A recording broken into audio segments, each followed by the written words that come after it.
Hey, welcome back. Welcome to day 2 of AFCEA. Thank you for returning. Yesterday, I think, was a great day. Big thanks to MFGS. I love that video because it's very timely and it ties in greatly with our agenda and what we're talking about here yesterday and today. Appreciate them as our presenting sponsor and all of the sponsors that make this possible for us. Yesterday, we spent a lot of time talking strategic. We talked about Secretary Kendall's OIs. We heard a lot of our senior leaders come in and explain that, talk where we're moving as an Air Force. We were very fortunate to have some excellent speakers to talk about what the Air Force is doing, as well as some experts from industry and academia to talk to us about what's going on. I think one of the big things we heard in the afternoon was data, data, data. That was a theme throughout, and that is exciting to me because I think that's foundational, is to figure out what is our data, what do we need to do, and how does it tie together. And having General Olson tie it together last night, the last presentation was outstanding. Today, we hope to build on what we were doing yesterday as we talk about the Air Force digital transformation. We're very fortunate to have some great speakers once again to keep the bar high. We will talk strategic in the beginning and delve down a little bit further into the different initiatives the Air Force is taking on, and hopefully help our industry partners see opportunities where we can work together and where you can help push us to the next level as an Air Force. To take us more into the next day, I want to introduce the chairman of the board, the board chair. I apologize, Yvonne. The board chair, Mr. Joe Shabika of the Dayton-Wright chapter of AFCEA. Thanks. We don't really care about titles. All right, good morning, everybody, and welcome to the Dayton-Wright AFCEA WITS Day 2. I don't know about you, yesterday was absolutely action-packed, and today holds the very same promise. I think it is an exciting time for us as a community, as an industry, to be working in what I truly see as a revolution in terms of the next capability of what we are going to be able to bring to our nation's defense. And we're here at the heart of it here around Dayton, Ohio, Wright-Patterson Air Force Base, where a lot of this is coming together, and I'm excited to be a part of it. I serve in my day job for the Arctos Company as a Senior Vice President for Strategy and Partnerships, so I get paid to think big thoughts and big ideas, and then I come out and put them out here across the AFCEA team, over with the Dayton Development Coalition, with the state officials here as we try to continue to grow and put together in this ecosystem the next generation of capabilities, warfighting instruments, and also civilian type things that better our life day in, day out. I do serve as the chair for the Dayton-Wright AFCEA chapter. That is a labor of love, and has been something very, very fun. And when you get to work with folks like Yvonne and her team, Shaun, who's our chair for this meeting, and put events like this together, there's just not a better day that comes. So I'd like to give a little round of applause for the team for putting this thing together. It's a lot of work, and we actually we started for this conference a year ago, the planning for this, and no sooner will we finish this one, we'll start working on next year's. And so if you got ideas and thoughts of where we should be going and heading, please share those with us. Yesterday morning, Rupi kicked us off. Where's Rupi? Oh, there he is. And he was making a plea for memberships and members. And so I'm going to follow up on that because yesterday, he kicked this thing off, and what'd you get, like 100 signed up yesterday? I think 200. 200. Yeah, there you go. So we need to beat that today because the chair is up talking about this, so we need 300 members today. Seriously, the AFCEA team chapter, I spent just shy of 34 years with the United States Air Force, and I've been out in private industry now in the last 7 years. And across my whole time working in government, working in private industry, I've been involved in professional societies.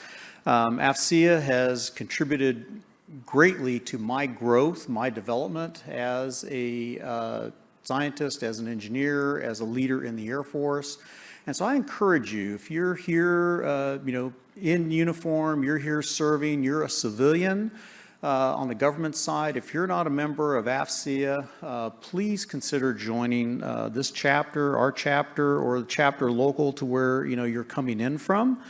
If you're here in industry, we need your help and participation as well. And I know many of you here are members already, but reach out and let's bring the fold back together, because the challenges that we've been talking about the last couple of days here, and really the series of events that have gone on in this community since August forward with the AFRL dialogue with industry, the LCID days, the digital transformation summit that was hosted by the Digital Transformation Office and the Dayton Development Coalition here a few weeks ago. Are areas where we need peer-to-peer, touch, hand-to-hand conversations, opportunities to come together, because the work we're doing is a contact sport. I mean, I know we're talking about digits and we're talking about ones and zeros, and you all are sitting there thinking, okay, I'm just going to go back in my little cubby hole, my cube, and I don't have to talk to anybody, but that's not how it is actually going to come into being. When you look at this region, what grew this region, the innovation, the barn gang. All of you are familiar with the barn gang. We are enjoying every day the benefits and the fruits of the labor of those individuals that met on a regular basis to come together, bounce ideas off each other, and then go back to their monster garages, their junkyard wars kinds of areas, and build and try to develop their products, come back, talk through the problem sets, go back and forth. That's how this is going to work. AFCEA provides that venue. AFCEA has been active here this year so far. We've provided $22,500 in college scholarships to 13 college students. We've hosted 8 speaker luncheon events where we do these both in person and virtual. We've held emerging leader events. We've held networking events. We're holding this type of event. And so this is the type of thing that you can be a part of. I have to tell you, in general, I didn't tell you this earlier today, it just hit me here as I'm talking about this, but, in years past, we had considerably more military participation in our organization of AFCEA, more civilian participation, and so we would really encourage and like your support for that as well, to help us with younger members to come in and be a part of this, and so that they can have the peer group to work with and talk about those that have gone the path ahead of them, and to help work through problem sets that they may be trying to solve. So I think that's my push and my ploy for an AFCEA membership, and we really would hope that you would be able to join us. Okay, enough about that. I'd like to get on to our guest speaker here this morning. We are very, very privileged to have Lieutenant General Shaun Morris, who is the commander of the Air Force Lifecycle Management Center and the Rapid Sustainment Office. He commissioned out of the United States Air Force Academy in 1988 and has served our country with distinction and honor.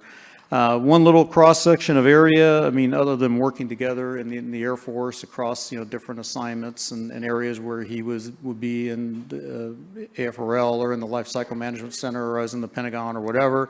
Our paths crossing or not crossing, but we did both have one common experience about 6 years apart, and that I was privileged to be able to attend a national gem here in our National Capital Region called the National Defense University National War College, class of 2000, and was a member of the House of Lords, and General Morris was there for class of 2006.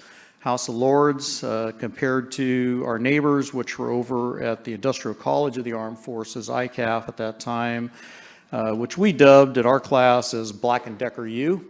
So kind of more of the pragmatic, hands-on things about acquisition and all, but strategically is strategic thinking and direction is what the National War College curriculum gave us. And so out of that, I've been very blessed and privileged by that. My classmate, Shaun Morris, please come on up and address our audience here.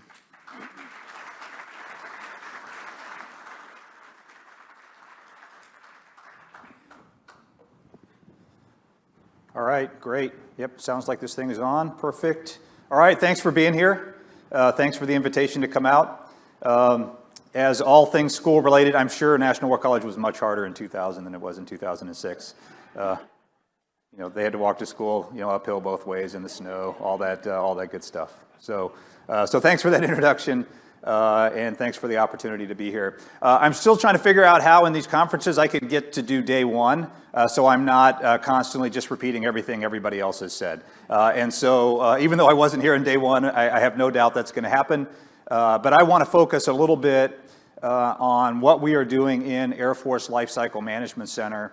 And I'm going to drill down a little bit because I know a lot of the theme that you're talking about here is obviously has been digital, and so we'll get to that. But I want to start a little bit bigger and then work our way down into that so that you understand kind of broadly what we're trying to do in Air Force Lifecycle Management Center and how we can all partner together to kind of move us forward into doing some really important work. And so when I talk about really important work, I think it's important to start kind of every discussion, right, every talk with what our collective why is. And so I had a great opportunity just earlier in the week. We had a luncheon for all of our new trainees on Wright-Patterson Air Force Base. We haven't done it in 3 years because of COVID.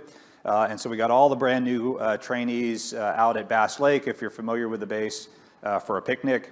And it's amazing how much enthusiasm there is, right, with brand new trainees. And one of the things I talked to them about was our collective why, right, and the importance of retaining that. And our collective why, right, is delivering war-winning capabilities for the nation. It's what all of us collectively do, and it's ultimately what our charge is. And it really doesn't matter for this group what you do on the base. It all comes back to that, and it's very easy to be excited about that when you're brand new. And sometimes we begin to lose a little bit of that focus and excitement, right, in the day-to-day of, right, I'm moving this piece of paper from the left side of my desk to the right side of my desk, right? We can lose the focus on why, right? Why is that important, right? How does that link into our national defense? And so for me, everything ties back to that why in Air Force Lifecycle Management Center, which is delivering war-winning capabilities, right, for the nation. And you don't have to look much further than the news to understand the criticality of that, right, with everything that's happening in Ukraine, everything that's happening with China and the Taiwan Straits, right? All of this has been brought back to the forefront on how critical it is for us to deliver, right, high-end capabilities for our nation. And so as I think through the why for Air Force Lifecycle Management Center, some of you perhaps have heard this story already. What I tried to understand as I became the commander of Air Force Lifecycle Management Center was, if that why is constant, what is changing around our enterprise? What's changing across the nation? What's changing in the world that affects how we think in Lifecycle Management Center and how we need to change? Okay, and so I came up with, we collectively as a team came up with really 3 key initiatives, which are the main lines of effort that we are working in Air Force Lifecycle Management Center. And we refer to them in that same theory, same spirit of why, as who, where, and how. Okay, and so the who is our collective team, our airmen.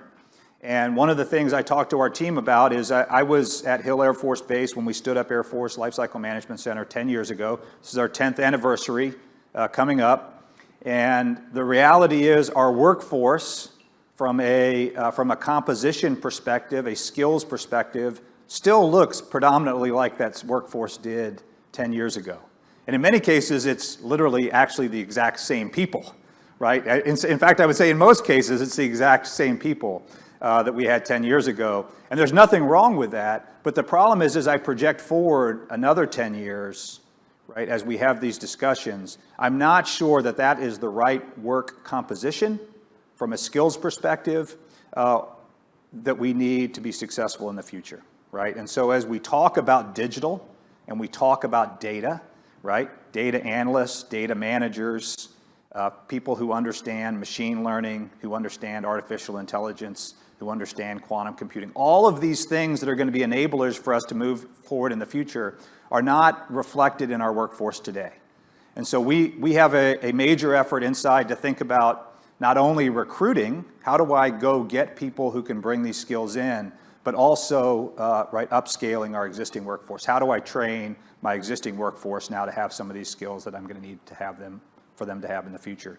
And you'll see at the end, this is going to form kind of a triangle, and these things are all going to be related. The other thing that's obviously changing with COVID is where we do our work from, right? And so COVID has driven a significant change. We see that across the nation, across the globe, in people looking at getting out of a very traditional, right, we all come to work in an office. And we had a very good strategic plan for facilities before COVID. And I would say the theme of it was density, right? It was all, how do I cram more people, right? More and more people to do all this work we've got into smaller and smaller spaces, right, on base. And so now we're completely rethinking, right, what are the opportunities for us now with hybrid work, with telework, and how do I enable myself to connect people wherever they are? There's a clear tie-in back to our WHO initiative, right? It allows me to recruit, right, from places and potentially have workforce in places that I haven't traditionally had workforce before. But there's a key enabler to all of that, maybe that ties in great to this conference, which is IT, right? If I'm going to have a dispersed workforce that isn't all where in those kind of locations, then I clearly need to have IT tools and IT bandwidth to be able to link all those folks together in a meaningful way so that we can continue to work and collaborate, right, as teams independent of where we sit, right? And that I don't actually have to physically bring people together to be able to effectively collaborate. And so that's kind of the second piece of that. And then the third, which directly ties really into what I think most of the theme of this conference has been, is the how we do our work. And the how is really this pivot to digital. And so with our prior Undersecretary of the Air Force for Acquisition, Dr. Roper used to talk about the digital trinity. I still think this is a very, very powerful concept, right? When we think about model-based systems engineering combined with agile software development and open system architectures, you create an incredible flexibility inside of your weapon system ecosystem to be able to make rapid adjustments to what the enemy is doing. And we find this is more and more critical today than ever because China is operating at a pace that is significant as they field new technologies. And they've been looking at us for a long period of time, right, watching what we do for a long period of time. They understand our strengths, and they're fielding technologies directly related to take those strengths away. And the concept of OODA loops is very, very important here if you're familiar with OODA loops. OODA loops was formed originally, right, from a fighter pilot perspective, right, observe, orient, decide, and act. And the concept is if you can do those things faster than your adversary, right, you win, right? What is happening to us now is their acquisition OODA loop is smaller than our acquisition OODA loop, which means they're being able to field technologies to take away our capability faster than we're able to field new technologies. And that's where digital comes in. That's where this digital trinity comes in, because what it enables us to do is to be able to recognize the threats and then make adjustments, right? Not on, I have to field an entire new weapon system, right? I need the replacement for F-35, but I can field a new sensor or a new aperture or a new wavelength, right? In a much more rapid fashion on my existing platforms in a way that allows me to get after some of those threats in a much more responsive way, okay? And so for me, this concept of digital, right, is an imperative as it links back to our why, which is fielding more winning capabilities. We have to be able to move faster, but we have to be able to do that in a way, right, that's threat responsive and is able to address the things. And all of these things link together, right? If I'm going to do digital effectively with a dispersed workforce, right, the IT bandwidth has to be there for me able to move all this data back and forth. And I need to have a workforce that understands how to do, right, all of this kind of work in these kind of ways, right? So these things all link together as we try to move them forward collectively, okay? And so inside of the digital aspect of that, we have a number of initiatives, and we often get, so we had our Lifecycle Industry Day conference not too long ago. One of the common questions was, hey, we hear you talking a lot about digital. Where's the investment? Right? This is a very common question. If one of you are going to ask it, I'll save you right now. And the reality is, if you went and pulled open the Air Force budget, which is public, by the way, and looked for, right, the line item that says digital transformation and wanted to see a big number with a B after it, you're not going to find it. Because the reality is, right, that's not the way that we're making those investments today. Would it be nice to have a line that says digital transformation behind it and had a big number? In some ways, yes. But the reality is, when you think about our digital transformation and you think about how we operate as a pyramid, right, it's really starting predominantly at the bottom of the pyramid and then working its way up. Okay, and the bottom of the pyramid is our individual weapon systems. Okay, and so we are making digital investments and digital transformation at the individual weapon system level predominantly. This is really, really easy on new weapon systems. And I say easy, maybe that should have air quotes around it. But we're doing phenomenal things in our new weapon systems to birth them digitally. If you look at our ground-based strategic deterrent, or NGAD, I think did you have General White in yesterday? I think you had General White here yesterday, probably talked to you a little bit about what he's doing in this area. B-21, our new weapon systems, right? Phenomenal things with model-based systems engineering and how we think about this. But we're also working really, really hard on how do I move forward legacy weapon systems on this digital journey as well, where it makes sense to make these investments. And so we've seen programs like the A-10 make incredible investments in progress to drive down sustainment costs by digitizing some of their data. We're seeing a lot of this with B-52, especially in their new re-engineering program. Right? So we're seeing individual programs make these investments. At the individual then directorate levels, we're seeing investments that then tie these things together. So if you were to go down to Eglin, where they do all of our weapons work, they've created a digital office inside of Eglin, right, to help work digital investment and across the various different platforms, because a lot of the weapons work is very, very common, right? You have families of weapon systems that we build down there where you can cross-pollinate between what you're doing, right, in your family of air-to-air weapons or your family of air-to-ground weapons. And so they've made that investment there to look at that.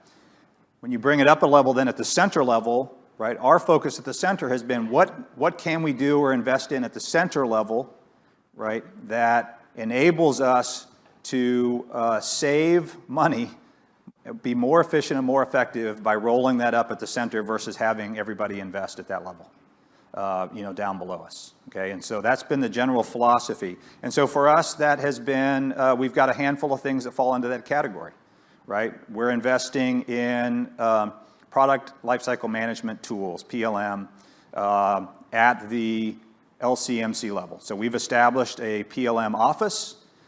We are pushing PLM out. We have a number of programs that have come in that have now incorporated it. We have groups to do training on PLM for our teams. We found to do that at the center level, right, is a more efficient use than having each program go solve this problem separately.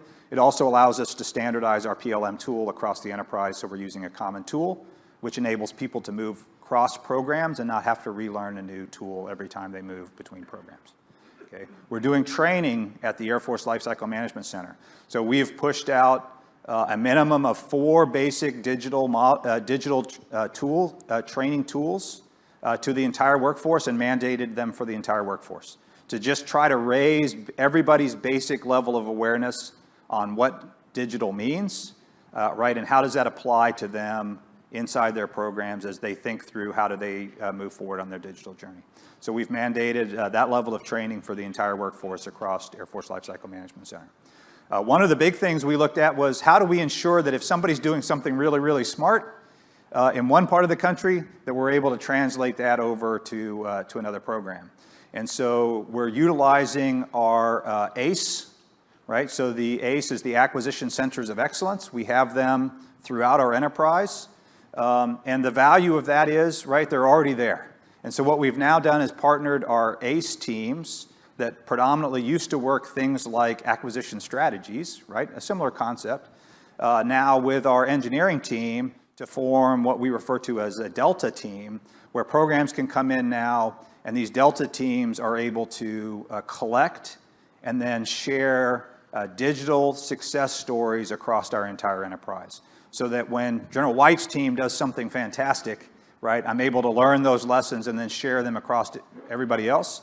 And everybody can look at those and see, does this apply to my individual, right, program instantiation?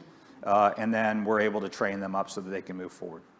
Okay, so we're doing things like that. And we're making some investments too in some models that have broad applicability. So we're looking at those things at the center level. And then clearly when you go up one level from that, then you have what AFMC is doing, partnered with SAF-AQ on the the digital team there that's working kind of across from an Air Force level, looking at things like policy and contract language and some of these more broad level things that should be done right at a MAGCOM or at an Air Force level. And we have teams that are engaged with the Digital Transformation Office on working those kind of things. Not all of those things require a budget line item, with billions of dollars in it. All of these things can be done, right, individually. And so what I talk about with all of our teams as they move forward, and I think this is something that you all can and should be doing as well, which is every program event on anything that you're working is an opportunity to think about, can I move forward on the digital journey, right? Every program milestone, every new contract, every time you come to a pivot point in your program where there's an opportunity to make a change, is an opportunity to think about, is this an opportunity for me, right, to make a move towards something that's more digital? And this doesn't have to be, right, a massive shift that I transform, right, my entire enterprise. It can be something very, very simple. Like I'm going to stop receiving this data, procedural and paper, and I'm now going to start receiving it, right, in a digital form. Okay, so things, we can take small steps, but everybody needs to be thinking about what are those small steps that move us forward. And then at the Lifecycle Management Center, what I'm very, very focused on is as everybody's making these small steps, how do I make sure that in the end we can stitch them all together? Right, that I don't create a very interesting archipelago of individual islands, right, of digital excellence that in the end I can't in any way put together in a meaningful way. And so that's the kind of things we're working at the LCMC level with the Digital Transformation Office, is how do I stitch all this together at the end. So that's kind of where we are and what the big things that we're working on. With that, I will open it up to questions, and I'm happy to talk about anything you all have. Okay, we have... And it can be unrelated to any of that, that's fine, yeah. I have refreshed the screen this time, so questions can't come in. Sir, as we wait, I think you touched on the training a little bit as far as initial training for the 4 courses. What other efforts are you doing to get out to the workforce? Is there a plan to build a deeper level of knowledge in some of the transformation efforts, or? Yeah, so I think there is a basic level. There's also, right, what we do as a profession, right? I mean, I think this is always an important point to remember, what we do as a profession. And there's a reason as professionals we have this requirement for continuous learning points. That every individual in our organization has to accomplish, right, all the time. And so as professionals, I also, tell folks, you have an individual responsibility as well. Beyond I have a responsibility to provide training to you, each individual also has an individual responsibility to try to get smarter about what this means for them as a professional, whether you're a contracting officer, an engineer, a program manager. And we have tremendous resources. We've stood up Digital University, which is a great partnership. You can go into Digital University, it's free. You can sign up for classes, you can learn almost anything. And so while we are working on collectively, right, how we increase people's knowledge, I also remind folks they also have, right, kind of an individual responsibility here as well, to learn and understand. You don't have to get far in typing digital into the search engine, on your library, card catalog to find an incredible number of books that are available to you that you can get smarter on this. And so I encourage folks to do self-learning as well as we continue to work on developing, because the reality is, right, programs are complex. Programs have incredibly long life cycles. Where you are on your life cycle differs for every single program. It is impossible for any organization to teach everything to everybody that they can apply all the time, right? And so learning what you need to learn, when you need to learn it, associated with your individual program, remains a challenge. It's been a continual challenge, but it's something individuals can also take on, right, by recognizing, right, as professionals, we all have a responsibility for continuous learning. Great. There was a follow-up on that, and are you teaming with AFIT, and is AFIT supporting the transformation in terms of training? Yes. So I think one of those 4 classes is an AFIT-developed course. So we are teaming with AFIT. We're also teaming with DAU. Right? So as we think and one of the big things we're teaming with DAU on is this broader concept, right, of just-in-time learning. So, for me, maybe for many of you, right, I went and took an ACT 101 class and then an ACT 201 class, right, where I learned, right, you start at the beginning and you go all the way to the end and you learn this entire thing, right, and then you go back to your program office and you're like, I have no idea how this applies to me at this, right, I need to know how to do this thing, right, I need to know how to run a PDR or whatever. And so what we're trying to do is work with DAU that enables better, right, smaller increments of learning that are more tailored to what individuals need to know when they need to know it, versus these very, very broad kind of courses that we do now. So we're partnered with AFIT, partnered with DAU, and then through Digital University, I believe it's Udemy, I may be pronouncing it wrong, partnered with them on all the courses that they offer on Digital University. Great, thank you. How are you breaking down silos within your organization and aligning priorities and vector for them so there is common vision of the digital strategy? Well, we spend a lot of time talking about it. So, we have, inside of Air Force Lifecycle Management Center, we have our own board of directors, which are all of the individual directors. And so we often talk about PEOs, but the reality is all of our program executive officers are dual-hatted as directors inside of Lifecycle Management Center, right? So General White, who was here yesterday, he has 2 jobs, right? He has one job as the PEO for fighters and advanced aircraft, and then he has another job, which is aligned to all the things that we're trying to do in Lifecycle Management Center as the director, right, of the Fighter and Advanced Aircraft Directorate. And those may seem like subtle differences in duty titles, but they're significant. And so we have all of the execution directors, all of our functional directors, like EN, FM, PK, are part of our board of directors, and we get together on a recurring basis, and we talk through these exact things, right? And so all of them were involved in the development of our 3 lines of effort. All of them are involved in the sub-level tasks under those lines of effort, so that we can have, right, consistency and collective forward movement as an organization on this set of topics. Great. Next question. Lots of discussion about moving faster, accelerating change. What efforts are being taken on the contracting front with the contracting community to be able to accelerate our processes to move faster? Yeah, so, well, that's always an interesting question. So I think we broadly are looking at everything.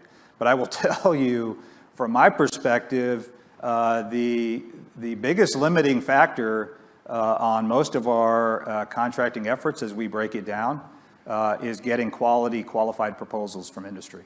So maybe I ought to turn around this question to our industry partners and ask you what you all are doing to get me better quality, qualified proposals in a timely fashion so we can move faster. Right? So we do have, we are taking on every aspect of our processes to see how we can move faster. But we control part of the contracting process, okay? And we do need to move faster. But honestly, you'll notice when I looked at what's changing, when is not one of our lines of effort. Why is when not one of our lines of effort? Because the reality is there's nothing changing here, right? Nobody was telling me to go slowly before all of this happened, right? And nobody's telling me to go slowly now. The impetus for us to be able to move faster, I believe, is relatively consistent, and we need to do that. Where digital helps us, and this is sometimes a question we get asked with digital, I'm going to bridge just off of the contracting piece because I think it's broader than that. A lot of times people will ask this question on digital. Will digital allow you to go faster? Right? Or the other part of that question I often get is, will digital allow you to do this with a lot less people? Right? Or at a lower cost? And my general answer to that is I actually don't think so. Okay? What I do think, though, is that digital will allow me right, to be much more consistent in my ability to deliver to my commitments because it will allow me to drive down risk. Okay? And the reason it allows me to drive down risk is because it enables me to get much better insight earlier into my program that should preclude late discovery. The vast majority of delays that I end up in almost any activity across our enterprise come as a result of late discovery. If you think about major programs, that happens in operational test. It happens in the airworthiness certification. On the nuclear side, it happens in the nuclear certification. And what happens? We put all the hard things at the end of my program, right? And so that when I find an issue late in my program, by definition, I've driven a delay or I've driven a cost increase. What digital provides is the ability to get far greater insight earlier and to bring all of those communities in, right? Enable them to be able to actually work and track and understand your system much, much earlier in the process so that you can, right, significantly drive down your risk of late discovery. I'll use ground-based strategic deterrent as an example. Pre-milestone B, we were already on, right, double-digit design iterations because of the digital investments we made. Whereas in a traditional acquisition that we had worked before, right, we would be on one, maybe.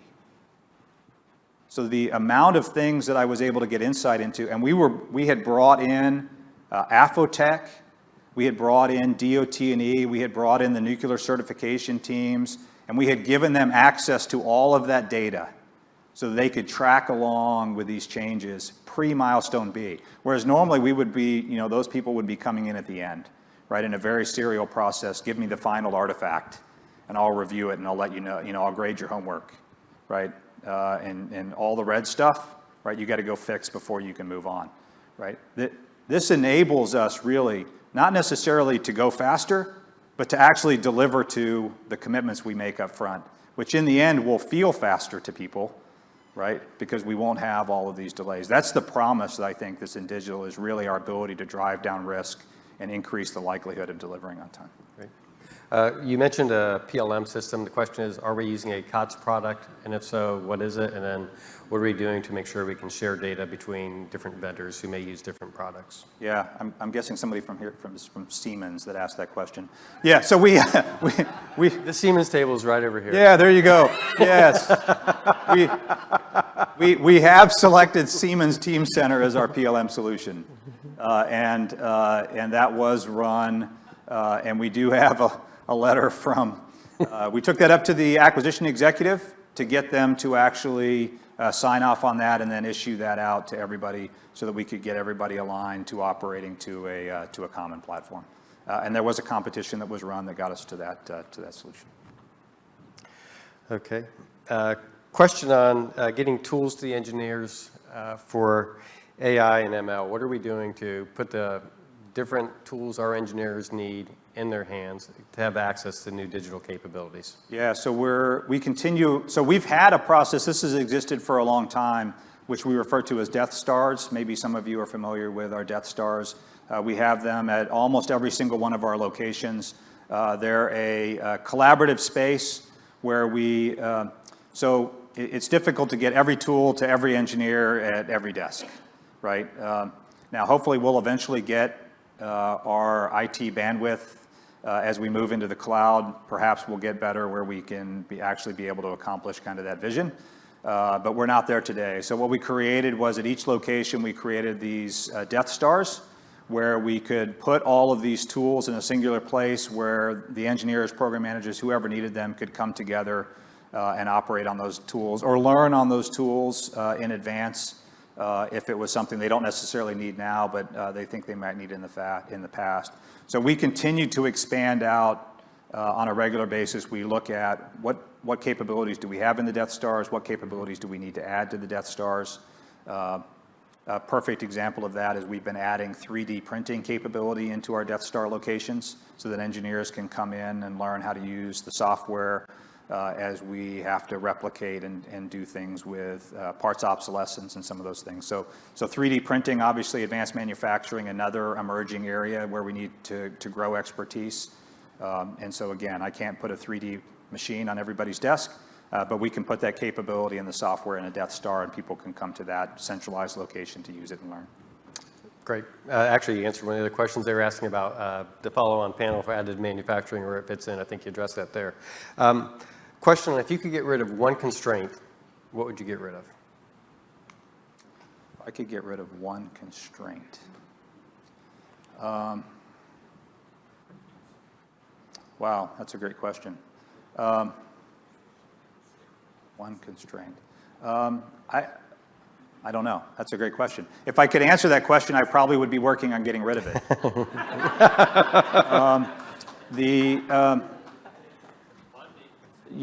Well, funding is a constraint. I agree, but I'm not sure it's a constraint I can get rid of. I will. So I'll offer this maybe because it is something that we're working on. Our funding process, right? Our funding process is a challenge. And I don't think it's not an easily solved challenge, or we would have solved it because obviously our PBBE process that develops our budgets, and then our partnership obviously with the Congress for authorization and appropriation is difficult to change. One of the things we have been working with Congress on, though, because what happens is it's very, very difficult to realign dollars. Right? If you end up, right, having a problem and you need to be able to shift dollars around, or this is a perfect example, right, our operational imperatives, we're getting ready to kick off these operational imperatives. I want to go do new things. Maybe I see new opportunities and I want to be able to respond to them quickly. Very, very challenging to do in our budget process. My below threshold reprogramming, the amount of money that I can move, right, it's a pretty low amount, honestly. To do an above threshold reprogramming, most of you understand this, I have to go back to Congress. I've got to get all 4 committees to approve it. They have to approve all my sources. They have to agree with what I want to move, right? And it's not responsive, right? 6 to 8 months to work something through like the system. One of the things we've been working with Congress is this concept of PE consolidation, right? And so right now, right, I get all of my money on individual program elements. That's how Congress appropriates it to me. And if I want to move it between any of them, right, I trigger this process. So what we've been looking, I'll use weapons as a great example because I think this is an area where it makes a lot of sense. What we've been talking to Congress about is, hey, I've got, let's say, 4 air-to-ground weapons programs.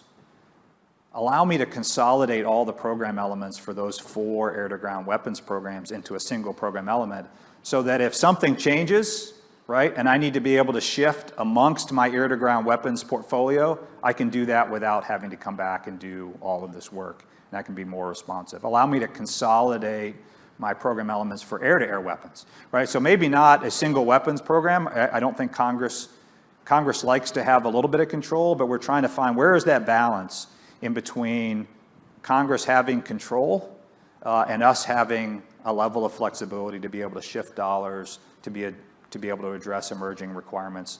And Ukraine is a perfect example, right? Ukraine came up. We are, I think the Army actually probably has this problem more than we do, right? We have sent an awful lot of our stockpile to Ukraine. I have to now be able to replenish that stockpile. Having the flexibility now, right, that if I had the ability to shift money around much more easily to now just replenish those stocks without having to come back into this process, right? That would be a huge change. It is a constraint. It's one that we're actually already working on. That would be something, if I could snap my fingers, I would do that. Great. A couple questions have come in talking about our legacy systems. We talked about the General White's portfolio and some of the more advanced efforts. We mentioned the A10, B52. How do we go after legacy systems and how do we prioritize? Is there an area we should focus on, or what type of calculus goes into determining how to invest? Yeah, well, I think each one is unique, and we need to be, I think, smart. So I'll use just a simplistic example. We've had a number of programs come into our Delta team looking at, do I do something, different? We've had, of that, about 83% is our success rate on when programs come in on then them making some type of digital pivot on their program as a result of that engagement.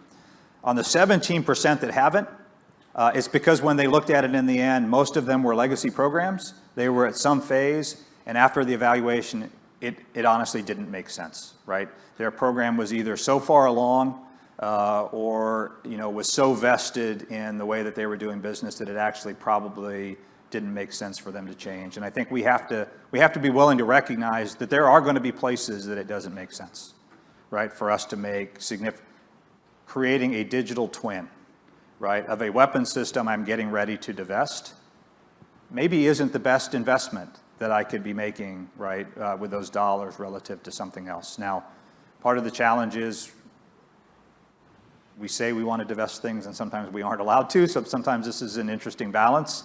When you say I'm going to go one direction and then 10 years later you're still sustaining the same thing, right? And you might have made investments a little bit differently. But I think we just have to be smart about how we think about that. And that's why we created this Delta team of experts to sit down with individual programs to help them work through that mechanism on what makes sense for them at their phase of their program, for their instantiation, so that we can make smart investments. Great. Industry partners obviously are throughout the audience here. They want to ask, what can they do other than the proposals being better up front? What can they do to help us and team with us to go forward? What are the challenges and opportunities we need to work jointly together on? Yeah, so I think there's a similar opportunity like our Delta team as we do industry days, as we do pre-contract engagements with you, whether those are competitive or sole source, right, to have these discussions. I think it would be great if, from an industry perspective, right, you come into those events with the same mindset and push our team, right? Push our team. If we're releasing an RFP out to you that calls for, right, you handing me reams and reams of Seadrills, right? You ought to challenge our team on why we're not digitizing all of that data, right? If we're coming to you and we're going to do a very traditional PDR, CDR, where we're going to get 100 people in a room and we're going to look at PowerPoint slides for 4 days, right? You ought to challenge our team on why can't we do that, right, inside of a model that doesn't actually require us all to come together, right? So you all in many cases are further along on this digital journey than we are. I will acknowledge up front, there are probably places where we are constraining you because of the way that we are levering requirements inside of our contracts to us. You should be challenging on us on that every step of the way, okay? Right, just as I'm challenging our team to challenge themselves, you should be challenging us as well. Because collectively, right, we will be better if we move along this journey together, okay? And there will be, I will admit, there will probably be cases where we're going to pull you, and there are cases where you need to be pulling us, and maybe there's actually more of those than there are the other way around.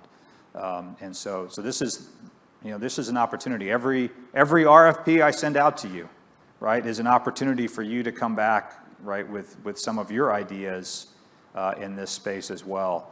And so that would be my biggest feedback. Great. One more question for you. And I'm going to modify it a little bit. The question is, what are we doing to empower folks at the lowest level to make decisions? But as we do that, how do we balance pushing down the authority to make a decision that may or may not be consistent with where we want to go as an enterprise? What do we do to balance that? Because we want to accelerate change, we want to go fast, but we mentioned we're trying to get standard tools out there as well too. Yeah, so, well, that's where leadership comes in. Yeah, so we've been pushing, right, delegations, trying to get work, responsibility, authority, right, and resources pushed down to the lowest possible levels. And I often reflect back, right, when I was a second lieutenant, right, I was handed like real work, like real projects, like you were in charge of this thing. And we got away from that at one point. And there were some reasons we got away from that, and some of that had to do with some problems that occurred. But we have been working diligently to try to get back to that. We need to push, right, responsibility, authority, and resources down to the lowest possible level. Now, what I often tell folks, though, is delegation is not the same as abdication, right? Just because you delegate something doesn't mean you don't still have a responsibility to know what's going on, right? And to be meeting with those individuals and helping understand what are the issues that they're having and how do you help them, okay? Generally when, if I push something down and somebody comes to me, says, hey, I want to go try this. If I look at it, maybe it's not the way that I would do it, but I think it has a reasonable chance of success. I'm going to say yes, go for it. Why not, right? Now, if that individual comes, I'm going to try this, and I know, right, based on my experience, this is where leadership comes in, that they are driving full steam, right, to the cliff, and they are going to go off, right, because there is zero chance, right, that what they want to do is going to be successful. Then I also have a responsibility, right, from a leadership perspective to say, hey, let's talk our way through. Maybe that's not the best choice, right? What are you trying to accomplish and provide leadership and mentorship?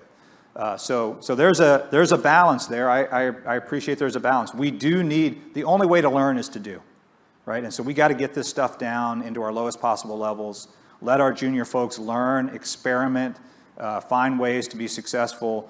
But from a senior leadership perspective, right, we owe them the support and the safety net to ensure that as they do that, right, that they have a reasonable chance of being successful. And again, the big difference, right? Delegation doesn't mean abdication, and that's an important concept because that's usually where we make the mistake, right? Delegation means I don't have to worry about it anymore. It's no longer on my desk, right? I can move on to something else, and that's not the way that we need to do it. Great, sir. Thank you very much. We greatly appreciate you taking time with us today and actually answering all the questions and off the cuff is fantastic. We appreciate your leadership and what you're doing for digital transformation.